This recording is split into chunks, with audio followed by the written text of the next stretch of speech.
ကဘာပေါ်မှာထင်ရှားကြော်ကြားတဲ့ရဲတိုက်တွေထဲကဂျပန်နိုင်ငံမှာတည်ရှိတဲ့ဟီမဲဂျီရဲတိုက်အကြောင်းဒါမှမဟုတ်ဒီရဲတိုက်အတွင်းကအမှုရန်မိန်ကလေးအိုခိခုရဲ့အတိတ်သမိုင်းအကြောင်းကိုတင်ဆက်ပေးလိုက်ပါတယ်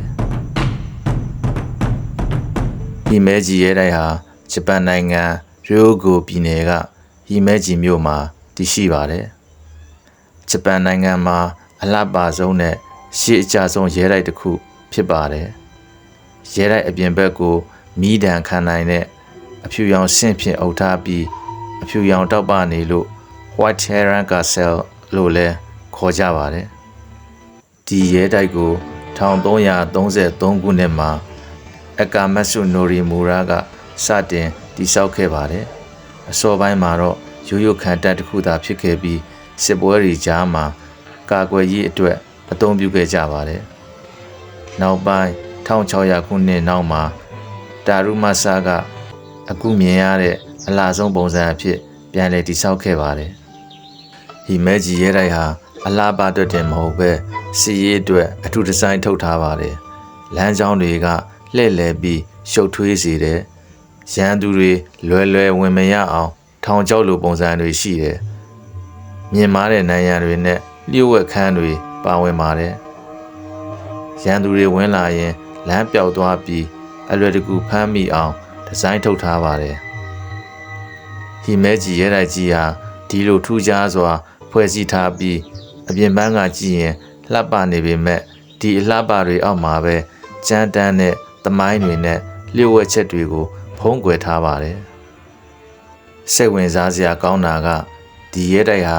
ရာစုနှစ်များစွာကြာပြီးစစ်ပွဲတွေမီးလောင်မှုတွေအခြားဘေးအန္တရာယ်တွေကြားမှာပါမပျက်စီးပဲကျန်ရှိနေခဲ့ပါတယ်ဒုတိယကမ္ဘာစစ်အတွင်းမှာတော့ဘုံကျခဲ့ပေမဲ့မပေါက်ကွဲဘူးဆိုတဲ့အဖြစ်အပျက်တွေတောင်ရှိခဲ့ပါတယ်ဟီမဲဂျီရဲတိုက်ကြီးရဲ့အတိတ်သမိုင်းကြောင်းထဲမှာတနာစရာကောင်းတဲ့မိန်းကလေးတဦးရှိခဲ့ပါတယ်ခုနှစ်တိတိကျကျမတတ်မှတ်နိုင်ပေမဲ့1600ပြည့်နှစ်အလွန်1800စုထဲမှာဒီဖြစ်ရဖြစ်ခဲ့တယ်လို့ယူဆကြပါတယ်အဲ့ဒီချိန်ကဟီမဲဂျီရဲတိုက်ကိုစာမူရိုင်းတွေထိန်းချုပ်နေတဲ့ခေတ်ဖြစ်ပါတယ်အမှုရန်မိန်ကလေးအိုခိခုဟာထိုခေတ်ကရဲတိုက်ရဲ့အရာရှိတဦးဖြစ်သူအိုယာမထံမှာအလုပ်ကြီးပြုရတဲ့လှပတဲ့အမှုရန်မိန်ကလေးတဦးဖြစ်ပါတယ်အရာရှိဖြစ်သူအိုယာမဟာအိုခိခုကိုကြိုက်နှစ်သက်တာကြောင့်သိမ့်ပိုက်ရန်စူးစမ်းတဲ့အခါ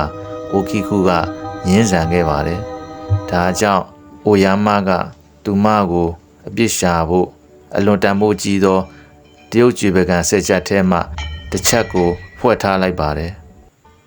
ဒီနောက်ပကံပြားတစ်ချက်ပြောင်းဆုံးမှုအတွက်အိုခိခုကိုတရားခံအဖြစ်ဆွဆွဲပါတော့တယ်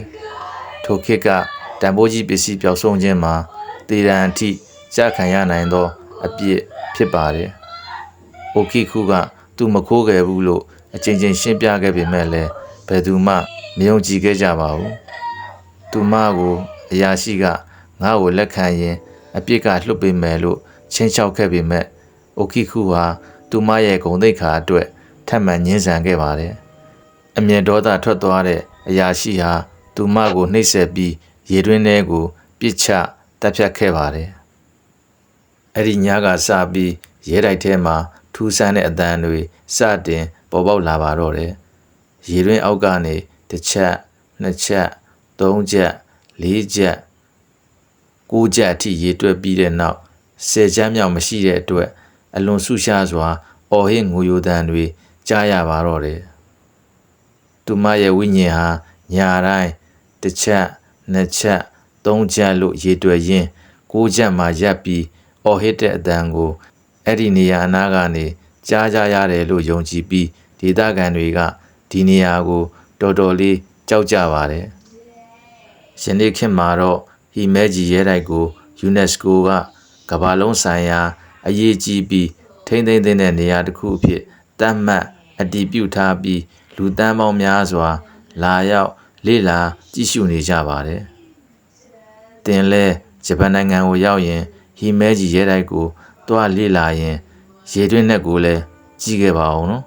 ။ကံကောင်းတယ်ပဲပြောမလား ကန်ဆိုးတယ်ပဲပြောမလားရေရင်းတဲ့ထဲကရေတွက်တန်ဖြစ်ဖြစ်ငွေယိုတန်ဖြစ်ဖြစ်ကြားနိုင်ကောင်းပါရဲ့ channel လေးကိုလည်း like and subscribe လေးလုပ်ထားပေးကြပါဦး